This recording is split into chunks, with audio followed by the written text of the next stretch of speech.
দিব্যচয়ী চ্যানেলে আপনাদের সকলকে স্বাগত। অচিন্ত্য কুমার সেনগুপ্তর লেখা পরম পুরুষ শ্রী শ্রী রামকৃষ্ণ থেকে পাঠ। আজ পর্ব 134।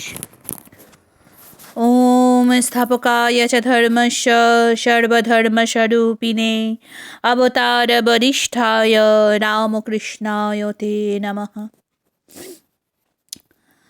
মশাই, কি হলে ঈশ্বরকে দেখতে পাওয়া যায়? একজন ভক্ত জিজ্ঞেস করল ঠাকুরকে। মন সব কুড়িয়ে এনে জড়ো করো এক জায়গায় এক লক্ষ্যে, বললেন ঠাকুর। গুরুদেবের কথা আছে, পথে যাচ্ছে যেন সঙ্গীন চড়ানো, আর কোনো দিকে দৃষ্টি নেই, শুধু ভগবানের দিকে দৃষ্টি। এরই নাম যোগ। মনের প্রত্যক্ষের বিষয় ঈশ্বর, কিন্তু সে এ মনের নয়, সে শুদ্ধ মনের, বললেন ঠাকুর। শুদ্ধ মন কাকে বলে?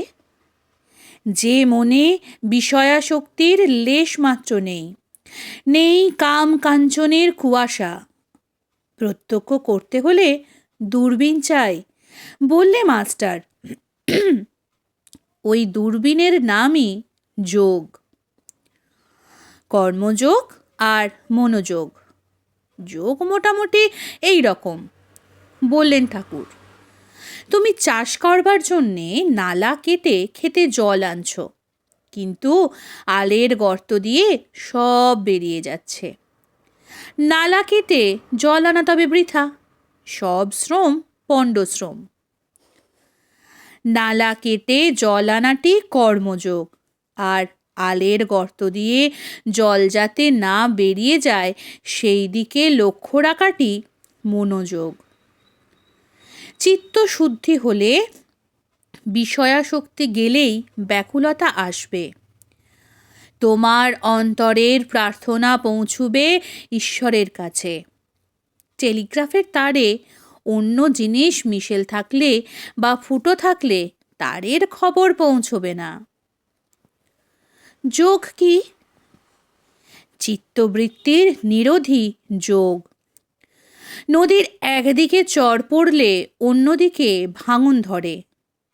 বিষয় বাসনার স্রোত রুদ্ধ হলেই অমৃত বাসনার স্রোত বাড়তে থাকে। সংসারাভিমুখিতা রুদ্ধ হলেই দেখা যাবে ঈশ্বরাভিমুখিতা। বাহ্যগতি রুদ্ধ হলেই শুরু হবে অন্তর্গতি, তেমনি নিরোধ হলেই যোগ। আরশোলা নিজ বিবরে নিয়ে গিয়ে তাকে মৃদু মৃদু দংশন করে ভ্রমর। মৃদু মৃদু গুঞ্জ রব শোনায়। ভ্রমরের ভয়ে আরশোলা সারাক্ষণ ভ্রমরের ধ্যান করে। ধ্যান করতে করতে তার চিত্তবৃত্তি ভ্রমরাকারে নিরুদ্ধ হয়ে যায়, তৎস্বরূপত্ব পেয়ে বসে। তেমনি যোগীরাও নিরুদ্ধাবস্থায় এসে ব্রহ্মে লীন হয়। ওই লয়ই যোগ। তুমি কে, কি চাও? একটি 15-16 বছরের ছেলেকে জিজ্ঞেস করলেন ঠাকুর।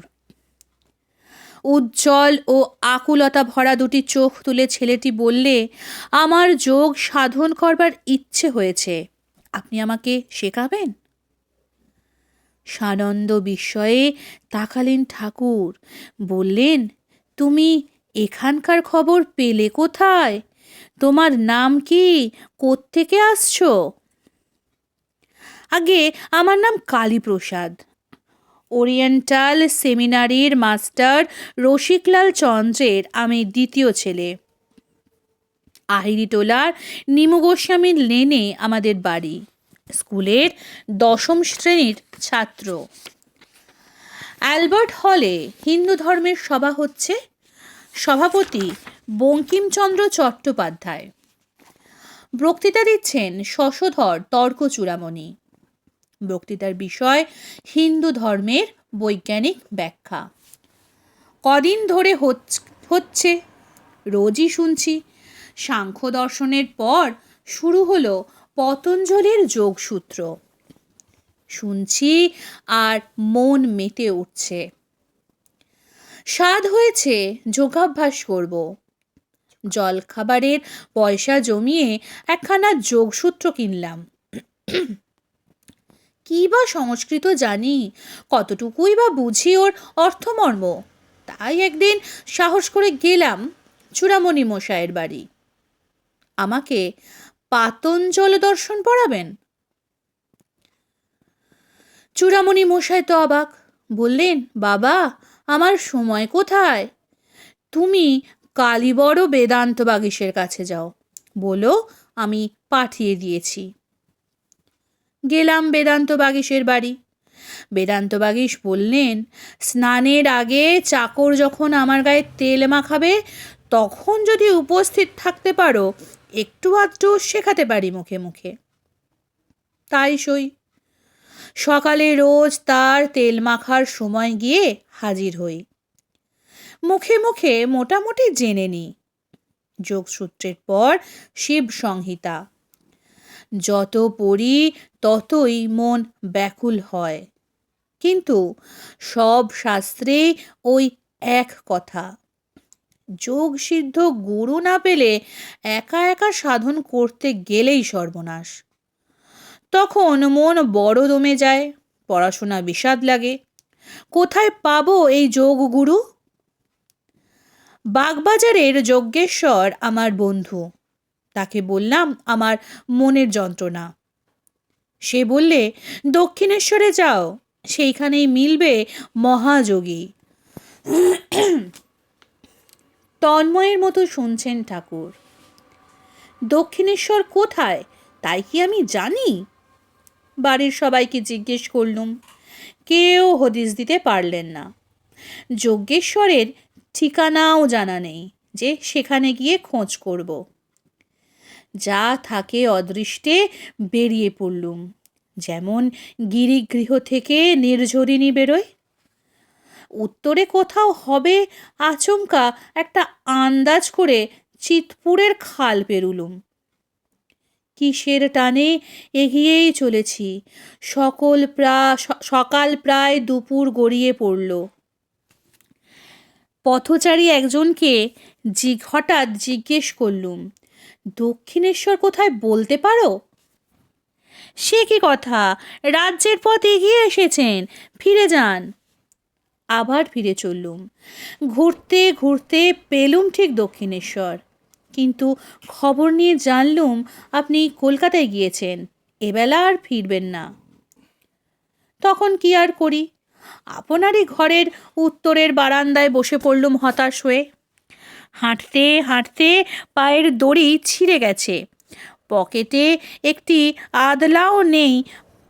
বাড়ির লোকেদের না বলে কয়ে এসেছি, তারা না জানি কত উতলা হয়েছে।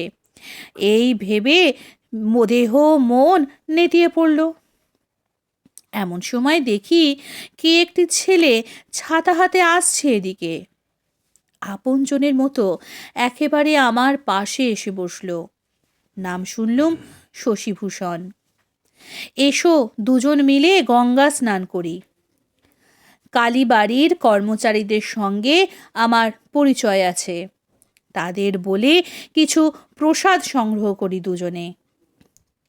তারপর স্থির হয়ে বসে এক মনে শুধু ঠাকুরের কথা কই। ক্রমে ক্রমে সন্ধে হলো, বেজে উঠল আরতির বাজনা।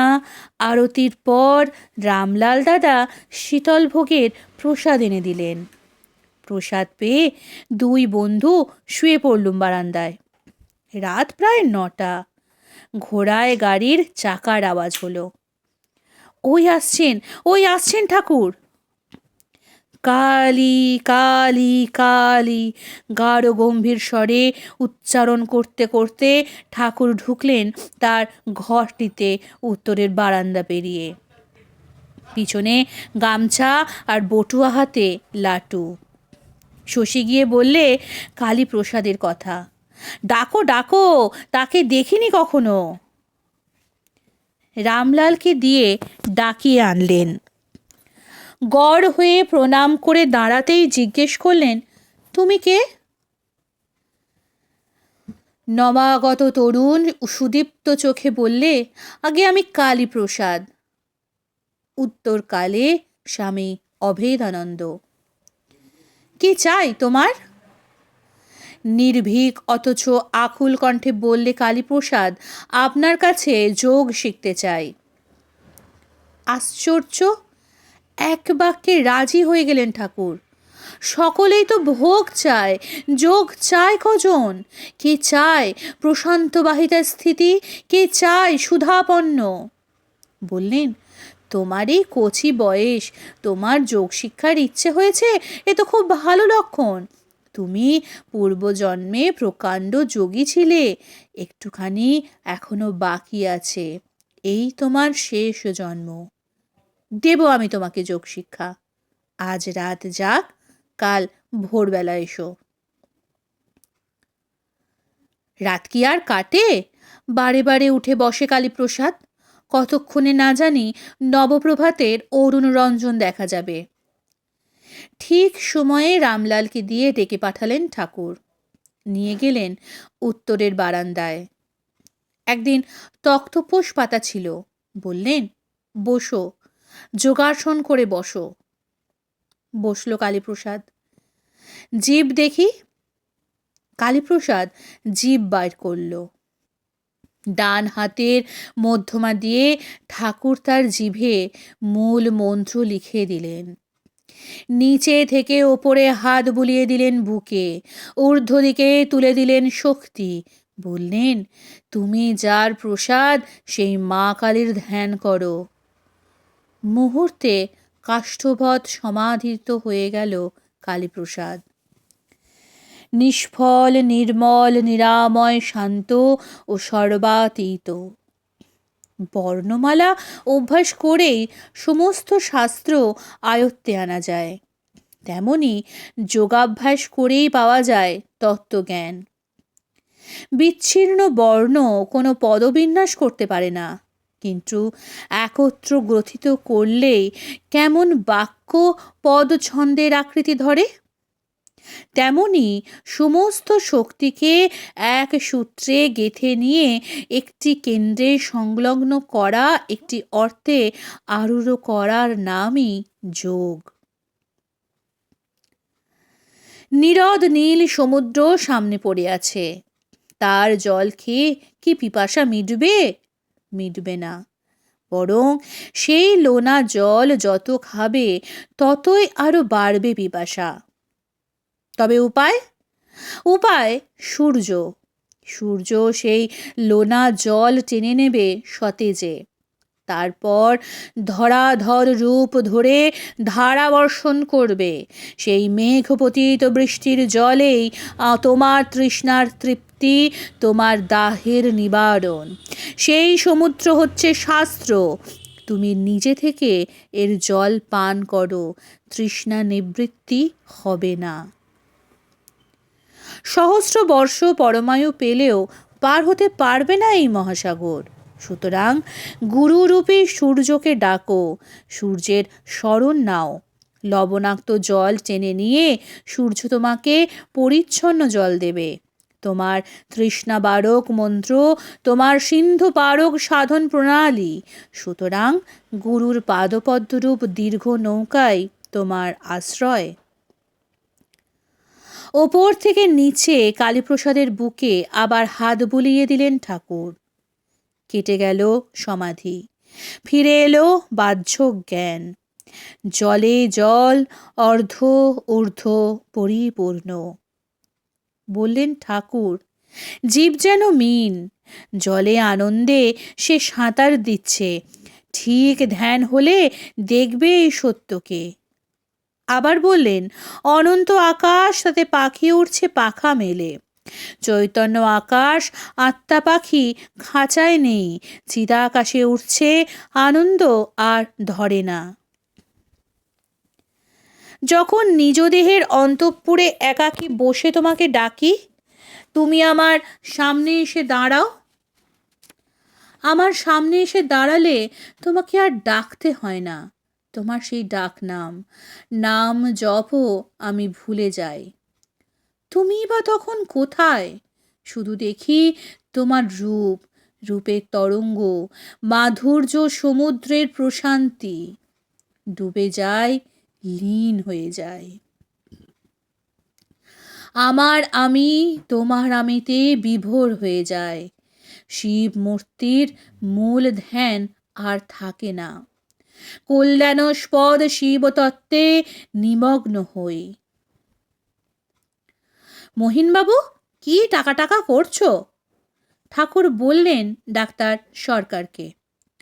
মাগ মাগ মান, মাগ মাগ মান মান, ও সব এখন ছেড়ে দিয়ে ঈশ্বরতে মন দাও, একচ্চিত্ত হও, ঈশ্বর আনন্দ ভোগ করো।